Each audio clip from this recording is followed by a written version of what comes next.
Depuis toujours, les arts visuels au Maroc se partageaient entre le schématisme géométrique des symboles berbères et les prouesses décoratives abstraites des arts arabo-musulmans. Pour exprimer les nuances de la vie, la richesse des vocabulaires suffisait amplement. Mais au début du XXe siècle, à Tanger, Ibn Ali Rbati a ouvert une brèche dans la muraille des mots pour glisser ces images, les premières après celles de la préhistoire.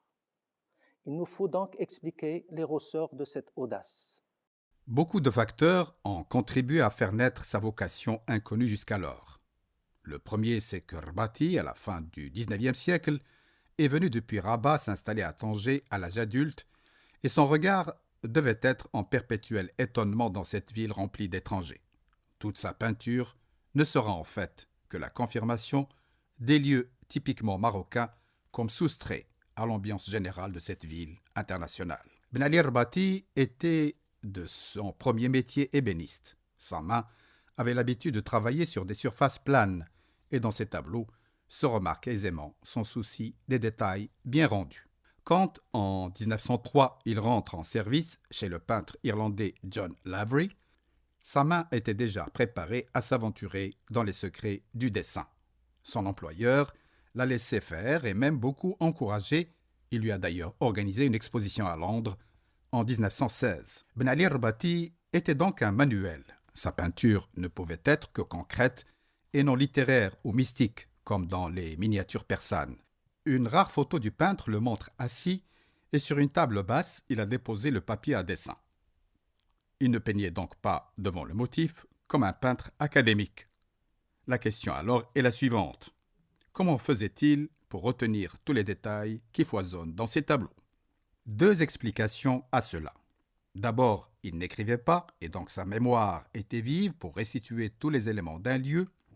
Également, ses longs séjours à Londres, à Marseille, en Espagne, avaient réussi à cristalliser dans son esprit tous les bons moments vécus à Tanger.